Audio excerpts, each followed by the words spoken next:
Hey, it's Drew again here at Drive Electric, Northern Colorado at Dellenbach Chevrolet. Excuse me. We're here with Ben, just talking about the Chevy Volt. Just got a chance to drive one of these things. It's absolutely amazing. It is. And one of the things that we've kind of been hearing is that a car like this is really not very traditional in a lot of senses. Like, it doesn't have a transmission. Is that true? It is true. Yeah, the car. How does that work? It's an electric motor, so you don't need a transmission. There aren't any gears. One of the things I always kind of tell people, and I'm not a motorhead, right? But it's pretty easy to figure out. A combustion engine has about, 1,300, 1,500 moving parts, right. And an electric motor just has a few. Oh my gosh. It's just a much simpler piece of hardware, right? And it means there's less to break. It also has a bunch of advantages. You can have direct torque. You don't have to start a fire, right. To then move stuff around and then turn the wheels. It's just electricity instantaneously. So. Not a bunch of explosions going on just to get you up to where you want to be. However, the Volt does have a generator, a range extender, right. That actually allows you to go anywhere you'd want to go in this car. Right. But it's still, anytime the wheels are moving, it's an electric motor that's pushing those wheels. Really, really cool. And so, speaking of this just generator and things like that, so that doesn't actually, again, it just powers the electric motor, right? Mm-hmm. So there's really, I guess what I'm getting at is, what's the maintenance kind of look like on something like that with, obviously a lot of new technology, but less moving parts. So how would the maintenance sort of compare with something like this versus a regular car? We actually, on our website, we have something called the total cost of ownership calculator. And you could take your current car. What do you drive? Subaru Outback. Okay, you could take your Subaru Outback, the Colorado car. Right. And it doesn't have every car on there, but you can plug it in and compare it to a plug-in electric vehicle, a Volt, Leaf, whatever.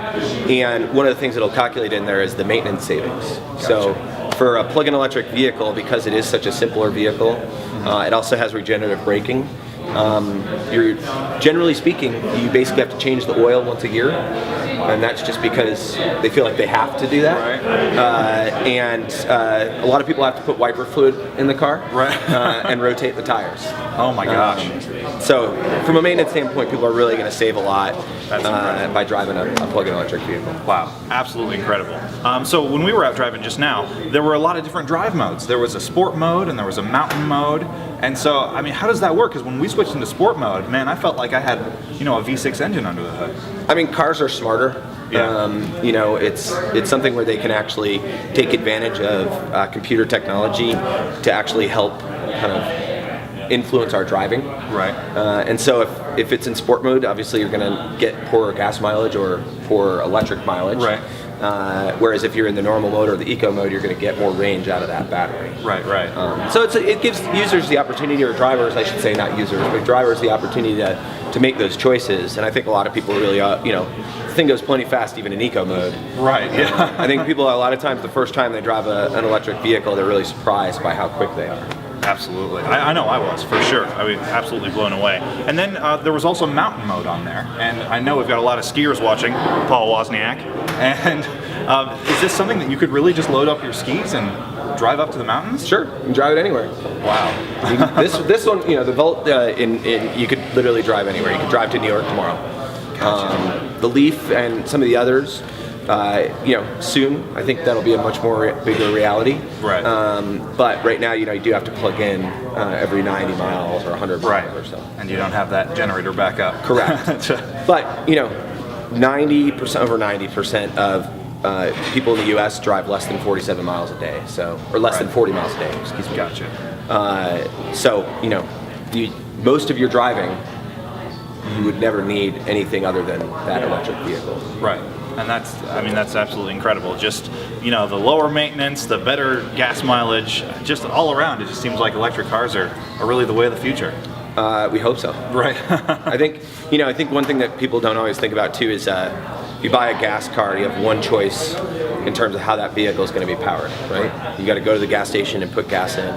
But if you're plugging a vehicle in, that power can be generated by wind, by solar, by coal, by any number of fuels, and it's really diverse, right? So it means that it can really mean it's the cheapest fuel and or the fuel that's best for the environment. That's a big advantage that a plug-in car has. Absolutely. And speaking of just the cost effectiveness, how much electricity would you say, just mile for mile, I mean the cost of the electricity to power an electric car versus the cost of gas to go the same distance?